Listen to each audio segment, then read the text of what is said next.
സർക്കാരും പോലീസും മയക്കുമരുന്നുകൾക്കും ലഹരിക്കുമെതിരെ യുദ്ധം പ്രഖ്യാപിച്ചിരിക്കുകയാണ്. ഇവയൊക്കെ കണ്ട് കുറേ എട്ടുകാലി മമ്മൂഞ്ഞുകൾ ലഹരി വിരുദ്ധ സമരവും റാലിയും പന്തം കൊളുത്തി പ്രകടനങ്ങളും നടത്തുന്നു. ശരി, നല്ലത് തന്നെ. നാട് നന്നാവേണ്ടതും നന്നാക്കേണ്ടതും സർക്കാരിൻ്റെ ബാധ്യത. നാട്ടിൽ ക്രമസമാധാനം പാലിക്കേണ്ടത് പോലീസിൻ്റെ ചുമതല.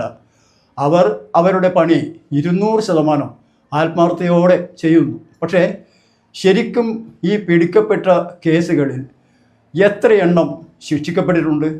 പിടിക്കപ്പെട്ട വാർത്തകൾ ഒഴികെ ശിക്ഷിക്കപ്പെട്ട വാർത്തകൾ എവിടെയെങ്കിലും വന്നു കാണാറുണ്ടോ? കേസ് വന്നു കഴിഞ്ഞാൽ ഊരിപ്പോകാനുള്ള പഴുതുകളും ധാരാളമുണ്ട്.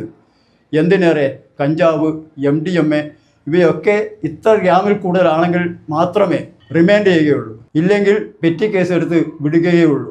ഒരു കേസ് 5000 രൂപ ഫൈൻ അടിച്ചു ഒരുത്തനെ വിട്ടാൽ അടുത്ത നിമിഷം സാധനം വാങ്ങി കച്ചവടം തുടങ്ങും.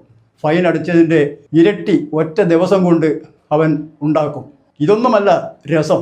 നമ്മുടെ നാട്ടിൽ കുറ്റിച്ചൂലുകൾ പോലും ലഹരി വിരുദ്ധ റാലികൾ, യോഗങ്ങൾ, പ്രകടനങ്ങൾ ഒക്കെ നടത്തുന്നു. പക്ഷേ അതിലും തപ്പി നോക്കിയാൽ ലഹരിയിൽ ഉപയോഗിക്കാത്ത വിരലിൽ എണ്ണാവുന്നവർ മാത്രമേ കാണൂ.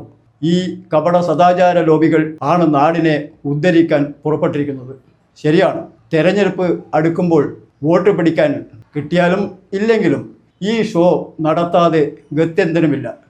Saint Mary's nursing college Cherupuzha 100% ജോലി ഉറപ്പോടെ nursing assistant, lab technician, pre primary teachers training കോഴ്സുകൾ. ചുരുങ്ങിയ ഫീസ് നിരക്ക്, തവണകളായും ഫീസ് അടയ്ക്കാം. 30 വർഷത്തെ സേവന പാരമ്പര്യവുമായി സെന്റ് മേരീസ് നഴ്സിംഗ് കോളേജ്, അമ്പലം റോഡ്, ചെറുപുഴ. ഫോൺ 9947771550.